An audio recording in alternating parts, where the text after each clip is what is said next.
Dr. Zakir Naik, Assalamu alaikum. वालेकुम अस्सलाम I am Dr. Ramkishan Bharti. I teach social work in Dr. B.R. Ambedkar University, Agra. I'd like to know that there is widely prevalent notion among all the people that Islam doesn't allow adoption of some family planning measures, including use of contraceptives and surgical operations and all that. Some people I have listened, they claim that they have the knowledge of the religious texts of Islam, and they say that it is against the Islamic doctrines and Islamic tenets to adopt family planning measures. This is a burning social problem. Some of the Asian countries and developing countries are sitting on the population bomb. So actually I want to be illuminated by you that what is the factual position in Islamic religion or Islamic tenets about the family planning measures. Doctor साहब ने सवाल पूछा कि कई मुसलमान कहते हैं कि फैमिली प्लानिंग करना इस्लाम में इजाज़त नहीं है, अबॉर्शन, यूजिंग कॉन्ट्रासेप्टिव्स, इस्लाम इसके बारे में क्या कहता है, वो इसके बारे में जानना चाहते हैं। कुरान की आयत है सूरह अनाम की सूरह नंबर 6 आयत नंबर 151, उसका तर्जुमा है कि आप अपनी वालिदैन से अच्छा सलूक करो और आप अपने बच्चे का कत्ल मत करो, क्योंकि बच्चे को कत्ल करना बिल्कुल हराम है, क्योंकि अल्लाह सुब्हाना व तआला आपको और आपके बच्चों को रिस्क देता है। ये कुरान की आयत है। जो बच्चे का कत्ल करना हराम है। जहाँ तक कि फैमिली प्लानिंग का सवाल है, ये बड़ा it's a very big concept of family planning. ये फैमिली प्लानिंग के जो मेथड है, फॉर एग्जाम्पल परमानेंट मेथड, क्योंकि आप डॉक्टर है मैं कह सकता हूँ, ट्यूबेक्टोमी या वेजेक्टोमी या नसबंदी, ये परमानेंट मेथड सारे लोग तस्लीम करते हैं कि हराम है, उसमें कोई दो राय नहीं। अबॉर्शन हराम है क्योंकि बच्चों का कत्ल करना हराम है, तो इसमें कोई दो राय नहीं कि जहाँ तक कि फैमिली प्लानिंग का सवाल है, वेजेक्टोमी, ट्यूबेक्टोमी या अबॉर्शन बिल्कुल हराम है। सिर्फ उस टाइम अलाउड है जब माँ की जान अगर खतरे में है। If the mother had multiple caesarean section, माँ को कई सिजेरियन सेक्शन हुए, चीर के बच्चे को निकालने पड़ता है, और अगर और एक बच्चा होने के वजह से उसके जान को खतरा है, या मिसाल के तौर पे माँ को दिल की बीमारी है और एक बच्चा पैदा होने के वजह से उसकी जान खतरे में हो सकती है, तो माँ की जान बचाने के लिए कोई भी टाइप की फैमिली प्लानिंग अलाउड है इस टाइम, क्योंकि माँ की जिंदगी बहुत अहम है। इसके अलावा all types of permanent method हराम है। जो इख्तिलाफ है वो टेम्पररी मेथड में है, टेम्पररी मेथड, और सबसे कॉमन टेम्पररी मेथड है जो कॉपर टी है, जो आप जानते हैं डॉक्टर होने के नाते कॉपर टी है। मैं जब मेडिकल कॉलेज में था, हमें पढ़ाया जाता था copper T is a contraception. अभी पता चला कॉपर टी कॉन्ट्रासेप्शन नहीं है, इट्स अ कॉन्ट्रा इम्प्लांटेशन।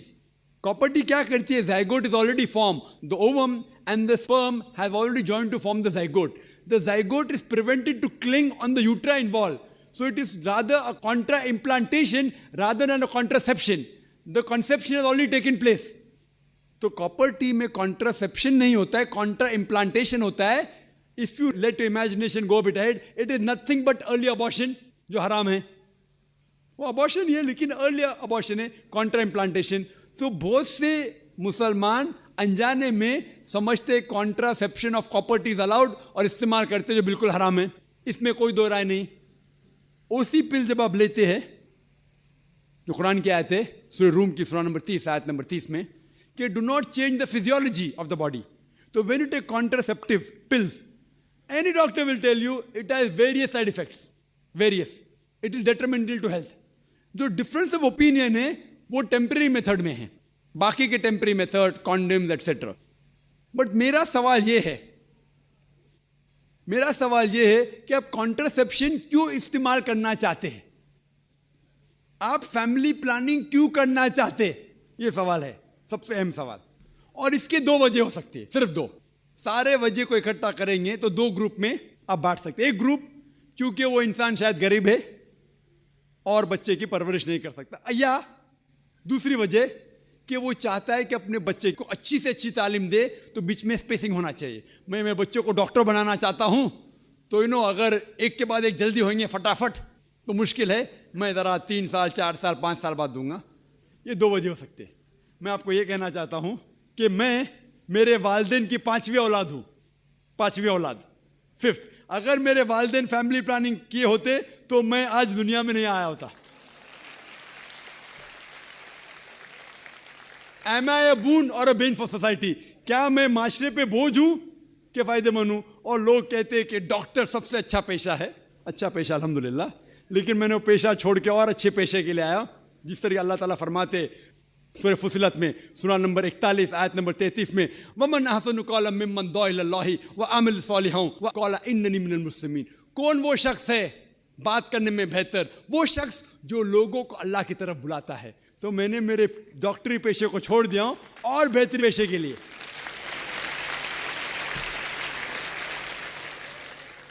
अगर मेरे वालिदैन, मेरे वालिद और वालदा, माँ और बाप फैमिली प्लानिंग करते तो मैं दुनिया में नहीं आता था। लेकिन इस्लाम में हर प्रॉब्लम का सल्यूशन है। जैसा मैंने कहा, 2 चीज़ें वह है, एक है कि लोग गरीब है, तो इस्लाम में इसका सल्यूशन है ज़कात। जैसा मैंने कह चुका हूं अपनी तकरीर में कि हर अमीर आदमी जिसके पास 85 ग्राम सोना से ज़्यादा सोना है या उतनी दौलत है, उसे 2.5% ज़कात देना चाहिए हर साल। हर अमीर इंसान ज़कात देगा तो गुर्बत धरती से मिट जाएगी। कोई भी शख्स भूखा नहीं मरेगा। अगर कोई शख्स के पास पैसा कम है, वो ज़कात ले सकता है। प्रॉब्लम क्या है?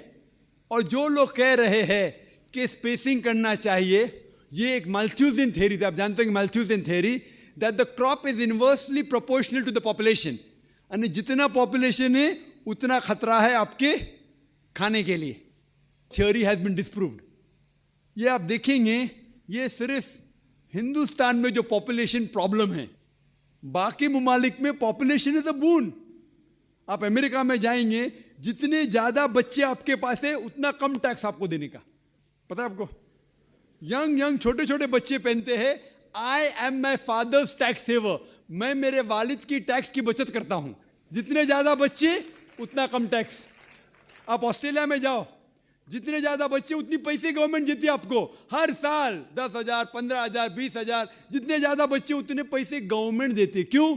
Population is a boon, it is not a Ben. Population जितने ज्यादा लोग उतना फायदा। आप समझ रहे? और धरती का सिर्फ 30% इस्तेमाल होता है।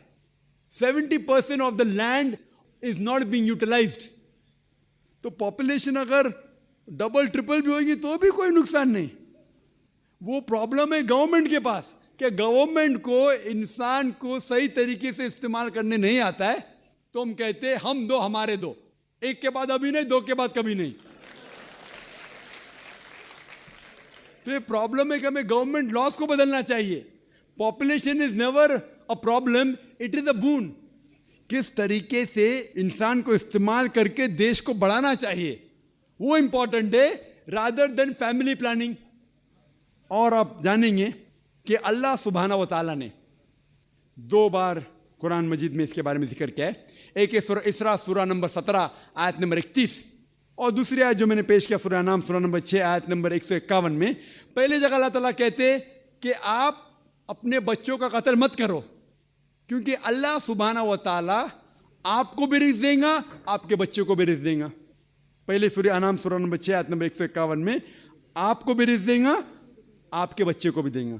दूसरी आयत में सूरह इसरा में सूरा नंबर 17 आयत नंबर 31 में अल्लाह ताला फरमाते बच्चों का कत्ल मत करो, अल्लाह ताला रिस्क बच्चे को भी देंगे, आपको भी देंगे। अभी यहां अदला बदली हो जाती। पहले आयत में कहा गया कि आपको रिस्क देंगे, आपके बच्चे को भी। दूसरी आयत में कहा गया आपके बच्चे को भी रिस्क देंगे, आपको भी देंगे। मानी तो एक है, लेकिन अल्लाह सुब्हाना व तआला हर कुरान का अल्फाज का एक वजन है। अगर आप तहकीक करेंगे तो यह पता चलता है कि पहली आयत खुसूसन गरीबों के लिए है। आप अगर समझते कि और एक बच्चा होगा तो मैं भी मरूंगा, बच्चा भी मरेगा, खाने पीने के वालदे है, और एक बच्चा होगा तो मैं भी मरूंगा, बच्चा भी मरूंगा। अल्लाह ताला कहते फिक्र मत करो, अल्लाह ताला आपको भी रिज़्क़ देंगे, आपके बच्चे को भी। और दूसरी आयत अमीरों के लिए कि मैं चाहता हूं कि 3-4 साल बाद मैं मेरे बेटे को इंजीनियर बनाऊंगा, मैं मेरे बेटे को डॉक्टर बनाऊंगा, तो मैं चाहता हूं कि कम बच्चे हो। तो अल्लाह ताला कहता है अल्लाह ताला रिस्क आपके बच्चे को भी देता है, आपको भी देता है। Order is interchanged. और मैं मिसाल दिए, आप देखेंगे जितने नोबेल प्राइज विनर है, ये ज़रूरी नहीं कि वो एक ही बच्चे थे अपने वालिदैन के नोबेल प्राइज मिला। तो ये गलत फहमी है। और अल्लाह सुब्हानहू व तआला नेचुरल फैमिली प्लानिंग दे चुका है। इस्लाम में नेचुरल फैमिली प्लानिंग है, जो कुरान की आयत है सूरह लुकमान सूरा नंबर 31 आयत नंबर 14 कि माँ ने अपने बच्चे को 2 साल तक दूध पिलाया। और आप डॉक्टर होने के नाते जानते होंगे कि जब माँ अपनी छाती का दूध बच्चे को पिलाती है तो उसको लैक्टेशन अमीनूरिया होता है, मतलब उसको और एक बच्चा पैदा होना बहुत मुश्किल है। ये अल्लाह सुब्हानहू व तआला नेचुरल फैमिली प्लानिंग कर चुका है। लेकिन अफसोस की बात है कि आज की खवातीन ब्रेस्ट फीडिंग में नहीं मानते, क्योंकि उनका फिगर खराब होता है। सबसे अच्छी चीज बच्चे के लिए माँ का दूध। कोई भी नेस्ले, कोई भी मिल्क पाउडर उसकी बराबरी कर ही नहीं सकता है। तो Allah has given natural method of family planning. मैं जानता हूं कि ये 100% सेफ नहीं है, इसीलिए कुरान मजीद की एक आयत है सूरह इमरान सूरा नंबर 3 आयत नंबर 54 में, मकरू मकरल्लाह वल्लाहु खैरुल माकिरीन।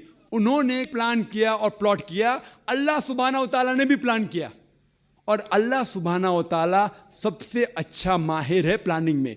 अगर आप समझते कि आप प्लानिंग कर सकते फैमिली के लिए, आपकी फैमिली, आपको पूरी इजाजत है। आप समझते कि अल्लाह ताला आपसे बेहतर कर सकता है, तो अल्लाह पे छोड़िए।